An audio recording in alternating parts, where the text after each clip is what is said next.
5, 4, 3, 2, 1, ignition. Liftoff. Started. On our way.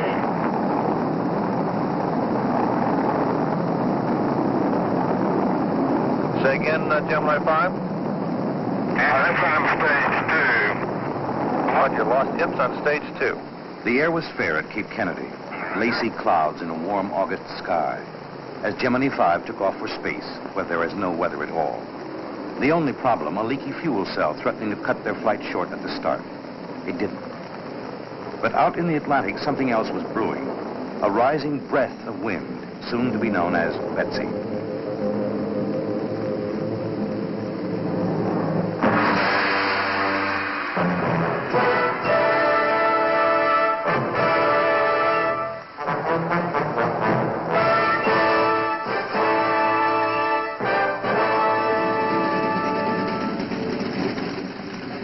Dawn, August 27th. At Florida and island bases, Navy, Weather Bureau, and Air Force planes are warming up to their daily task. 180 miles overhead, Gemini 5 is whirling around the world in its 6th day of orbit. The astronauts are still alone in space, but not quite alone. From the first day on, they've been sharing the sky with Tyros weather satellites, circling endlessly, flicking their pictures back to Earth.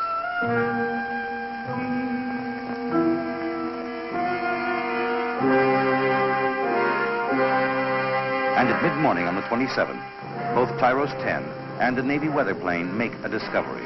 Tropical depression at 13 degrees north latitude, 50. The astronauts see it next. Okay. Same day. Do you have any sort of a report over that tropical depression? That's all. We passed right over it. It is a rather large storm with heavy cumulus activity. We could see air-to-ground lightning even in the daytime. It does have an eye. That's the name of that Betsy, in case you haven't been told about it. A hurricane's born and christened Betsy. And in two places, the news spells trouble. The National Hurricane Center in Miami, where Chief Forecaster Gordon Dunn is checking first reports, and Houston Control for the space flight, scheduled to splash down Sunday, right in the path of the storm.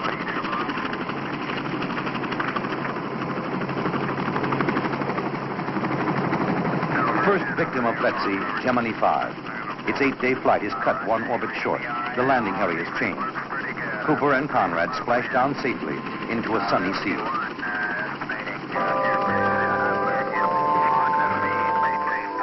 For a week, Betsy wanders north toward the Bahamas. In Nassau, American tourists are pouring off the Yarmouth Castle on a final fling. Sightseeing, souvenirs, shopping. And in the native churches, only a few bother to give thanks that another hurricane's passed them by, as Betsy swings by safely to the east, heading north toward Cape Hatteras. Florida relaxes too. The start of Labor Day weekend, a time for sea and sun.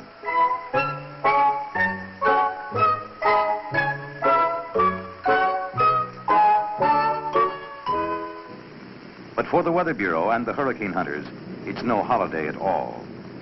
In 10 days now, Betsy's already traveled 2,000 miles, past Barbados and the Grenadines, the Windward and Leeward Islands, skirting Cuba, Puerto Rico, the Bahamas. Now, 300 miles north, she runs into westerly trade winds, does a lazy loop-the-loop, then stalls. Probable course, still north and west toward Hatteras, New Jersey, or New England. But bad news wherever it hits. By now, it's packing 125-mile-an-hour winds, swirling around an enormous eye.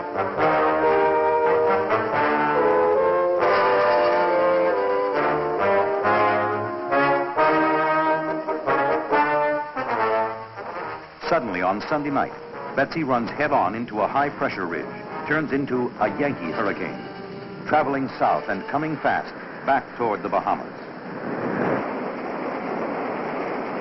Monday night, the wall cloud rips over the out islands and into Nassau, grinding and tearing at the town for nearly 15 hours. Then it turns toward the mainland. Hurricane flags are flying now from Key West to Cape Kennedy. Lock-on 3 effective, beginning 0700 hours this morning. Lock-on 3 effective, beginning In Miami, the county's Civil Defense Emergency Operating Center, designed to direct government services in either natural disaster or enemy attack. All forces have been on emergency alert since early Labor Day morning. Small craft warning. Winds may reach hurricane force and squalls by early Tuesday evening. All vessels in the area of hurricane display should seek safe harbor. For the first time in local history, Weather Bureau warns that Key Biscayne and Miami Beach will be underwater. Residents are advised to get out now.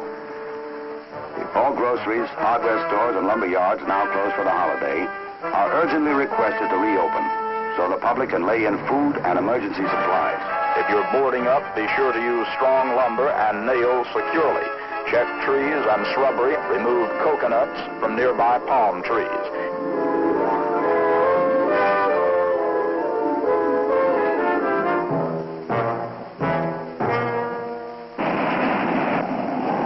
Along the Gold Coast, hotel swimming pools are suddenly deserted as advanced winds begin to come in. But on the beaches, youngsters are finding the best surfing since Hurricane Carol.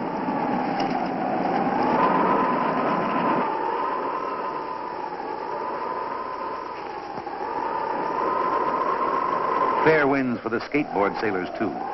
Not so good for last-minute shoppers.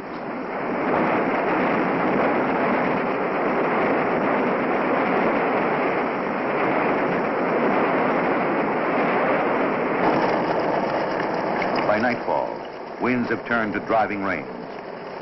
And at Miami International Airport, normally one of the busiest in the world, the last bird of passage has flown. Workers are still tying down traffic lights, making other last-minute preparations. All storm shelters, repeat, all storm shelters are now open. If you feel that your home is insecure, then go to your nearest Red Cross emergency shelter. Gale force winds are striking now from Palm Beach to the tip of the Keys. In the 6 counties of southern Florida, more than 18,000 people are crowded into the Red Cross shelters, just waiting for it to happen.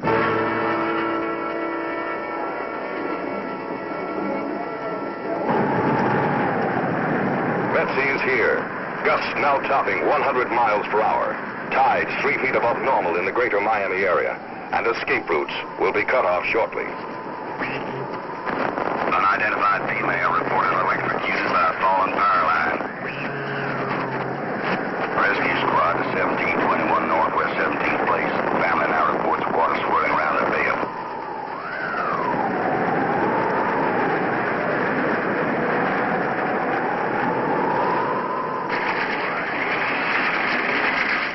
In the luxury hotels along Miami Beach, water's already pouring over the welcome mats.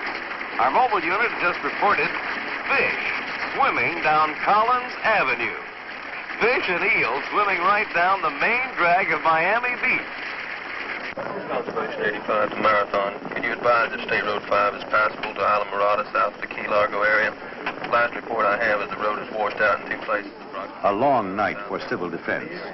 Now, all the dull, quiet things done over the years, the pre-hurricane drill, the planning and preparation for any kind of disaster, the coordinated efforts of all the government and voluntary agencies are finally paying off. 740 Northwest 82nd Street.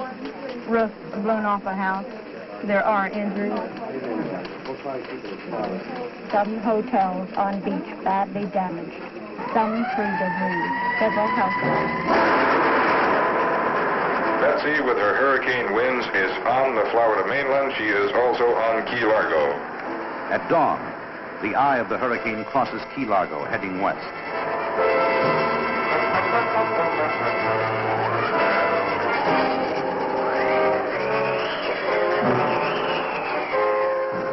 Hurricane winds will continue for hours, and so will calls for help.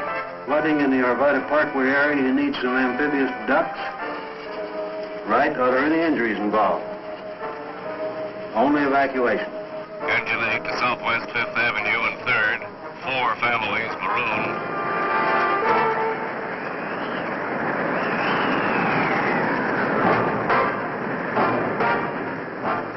As Betsy blows by Florida, she leaves her mark behind.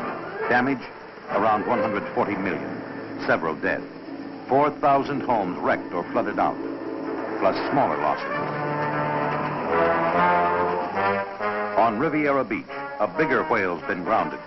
A foreign freighter driving in blindly through the night. The Yarmouth Castle's been a little luckier. The Bahamas cruise ship has ridden out the storm at sea and put back safely into Miami next morning. She'll sail another day. The hurricane roars on, still hunting for land. And 900 miles of coastline ahead to choose from. All the way to Texas, where the astronauts are safely home, but beginning to wonder if they're being followed. But early Wednesday morning, Hurricane Betsy is taking a more northwesterly turn and is now heading directly for the Louisiana coast. The Weather Bureau... New Orleans Weather Bureau picks it up now, and warnings go out from civil defense in the state capitol at Baton Rouge. Lying coastal areas should be evacuated early today, before escape routes are cut off by rising waters. Offshore oil rigs are abandoned. Ships head into port. Cars come streaming up from the Delta. 250,000 refugees, many of them heading for New Orleans.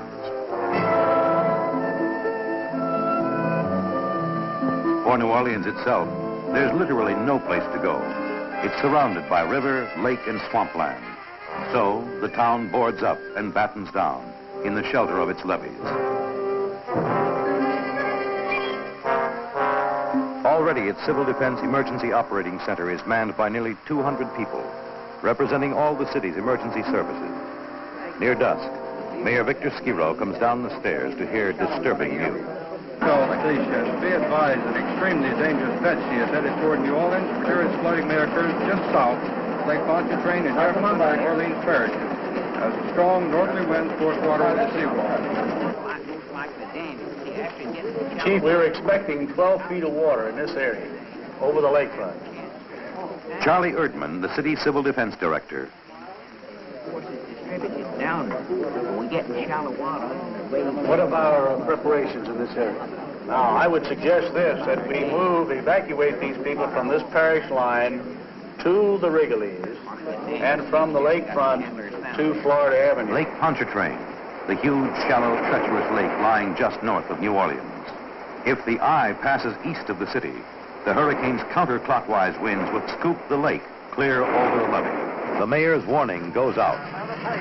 Now we are providing buses. If you look out on the West End Boulevard, Pontchartrain Boulevard, you'll find public service buses. In one place particularly, the news strikes home.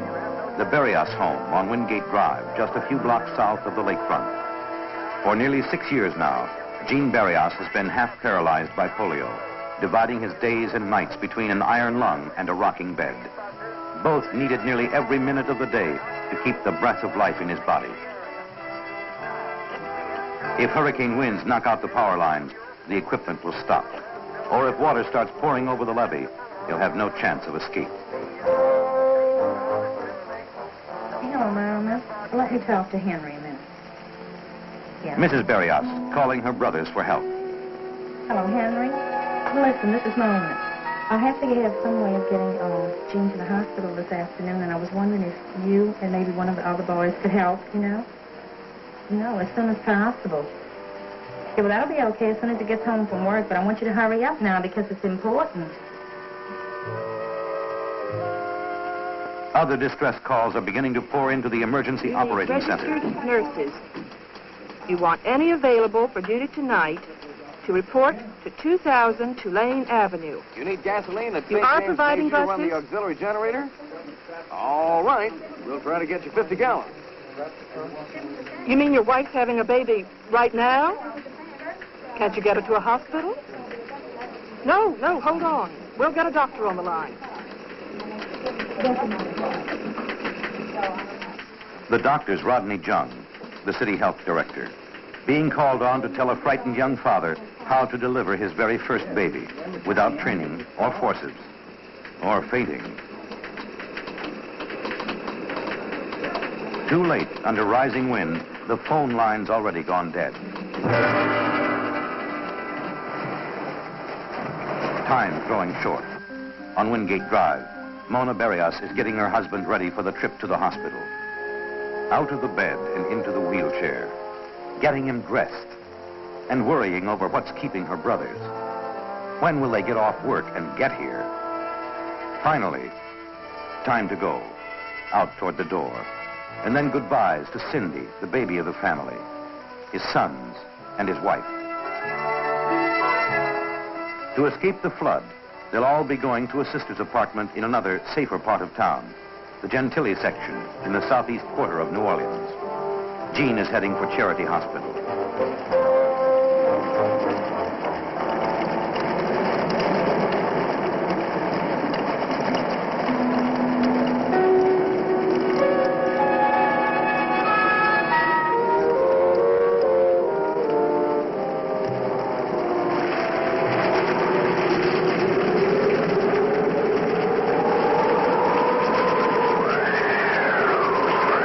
Betsy roars down on her third swinging town, closes up Bourbon Street tighter than an 8 o'clock curfew.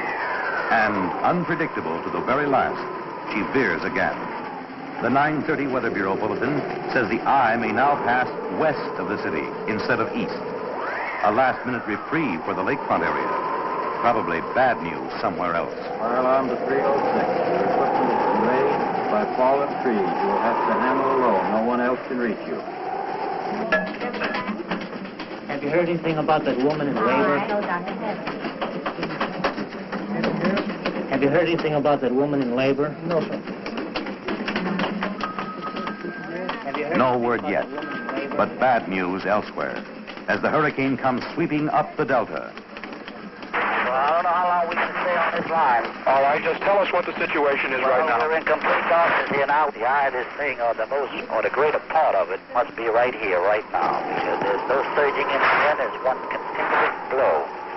And I'm telling you, she's a blowing and she's a shaking. At 11:46, all power fails at the New Orleans Weather Bureau, and the wind gauge blows off the roof. Falling trees are knocking out telephone lines all over town, but not till Dr. Jung finally gets the word he's been waiting for.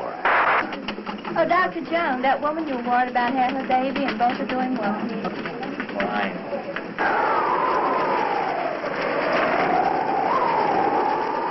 By midnight, Betsy's overwhelming the city. Gusts are reaching 150 miles an hour, and all the church bells in town are tolling wildly in the winds.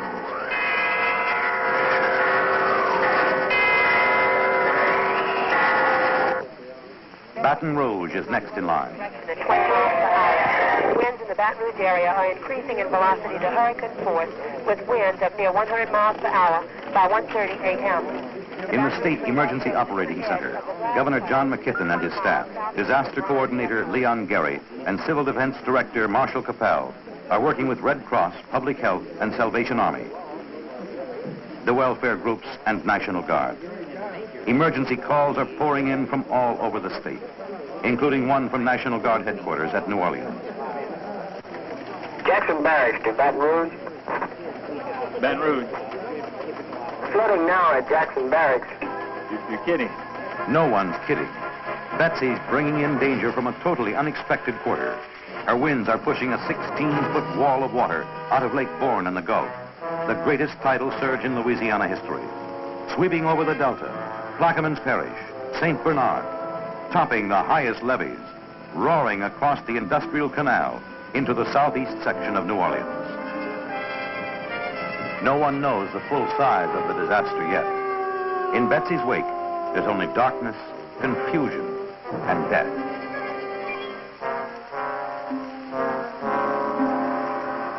Daybreak and devastation. And the church bells are quiet now.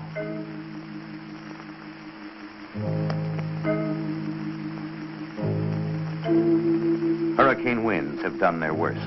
The tidal surge has topped them. Fatality list is as follows.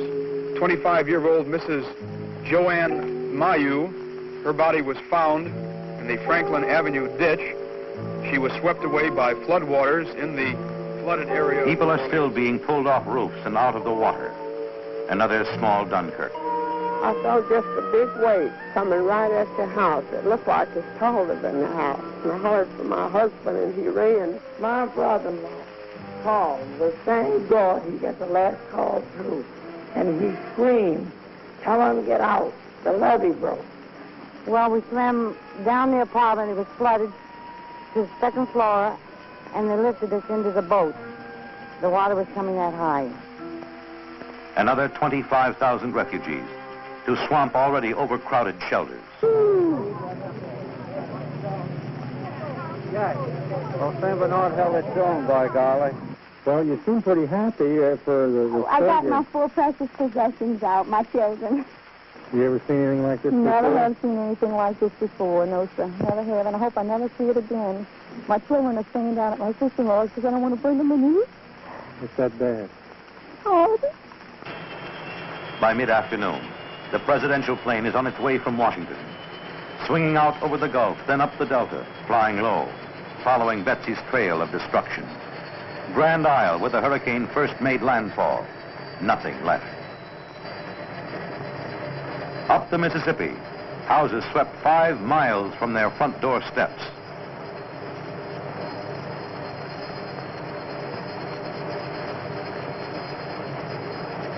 Levees strewn with battered ships and barges, more than 450 beached or sunk. And missing near Baton Rouge, somewhere on the river bottom in Mississippi mud, barge MTC 602, laden with 600 tons of deadly liquid chlorine, enough to produce more poison gas than both sides used in all of World War I, and much more than enough to wipe out Baton Rouge.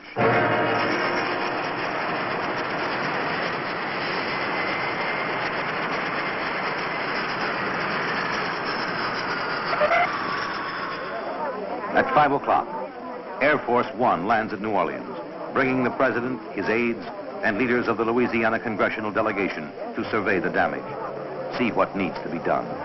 In one old grade school near the Industrial Canal, not meant for use as a shelter at all, they find 3,000 refugees from the flood and only 4 young volunteers on hand to help. How much training have you had for this type of work? About 15 minutes, I guess. The president declares Louisiana and Florida both disaster areas, tells the Office of Emergency Planning to coordinate federal assistance. More than 1,200,000 people from nearly every agency of the national government will be involved. Down the Delta, roads are flooded out, but 2,500 National Guardsmen come in by river steamer to begin rescue operations.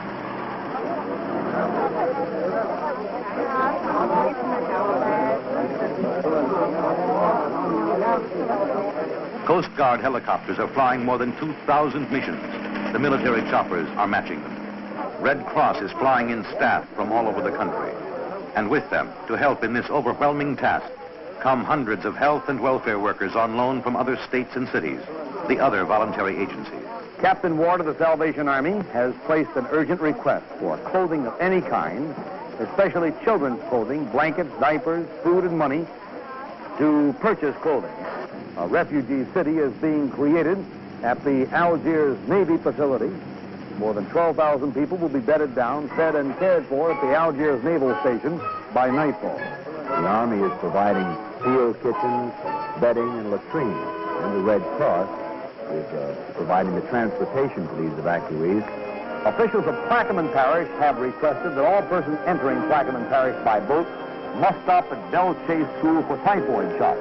The typhoid shots are necessary due to a large amount of dead animals in the area. Charity Hospital is in dire need of blood. Blood donors can give blood at Charity Hospital anytime from 8 a.m. to 4 p.m. The clinics will be closed, and there will be no visiting hours at Charity Hospital. No visitors, and no word at all to tell Jean Barrios if his family's even alive. But in the Gentilly section, the phone lines are down. The water's still up, lapping at the door sills. For 3 straight days, the whole Barrios clan has been marooned in a small first-floor apartment, short on food and short on room. 8 adults and 14 little monsters with nothing else to do with their time. Children! But relief's in sight. Well, Hurricane Betsy's finally blown itself out. She's down to rainstorm intensity now and is heading northeast through Tennessee toward New York. And I hope it still has enough rain in it when it gets to New York to help them alleviate their water shortage.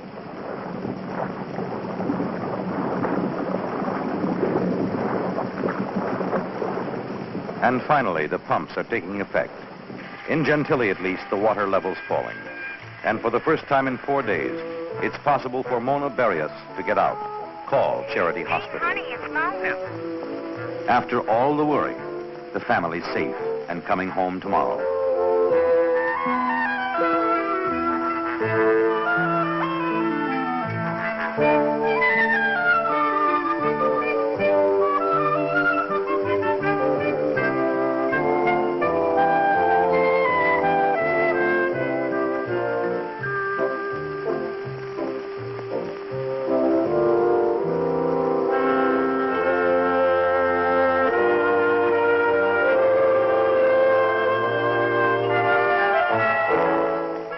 So life begins again.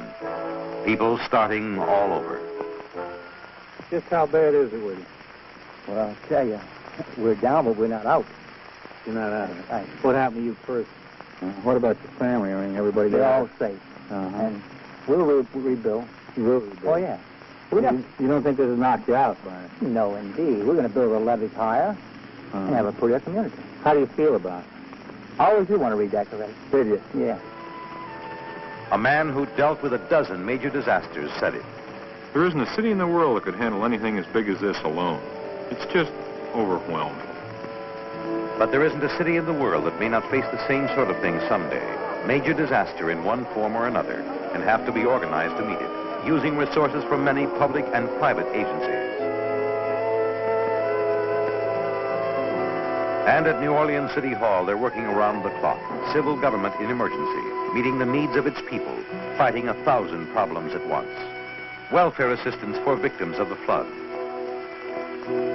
Locating medical supplies, arranging to fly in a civil defense emergency hospital unit. Answering emergency calls for food, water, sanitation equipment. For trucks and ducks to handle relief operations. The endless job of cleanup, fumigation, inspection. At the Civil Defense Office, the coordinating point for this kind of planning, the lights burn late. An endless string of coffee cups, and still no sleep in sight.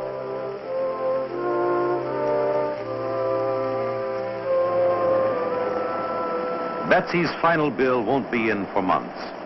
The chlorine barge near Baton Rouge will take $1 million to raise. Corps of Engineers supervising the salvage job. Army, Red Cross, and Civil Defense evacuating the sick and aged in case anything goes wrong and gas starts sweeping the city. The others can take care of themselves, and they do. On November 10th, 2 months to the day since the hurricane hit, they bail out of town in a hurry.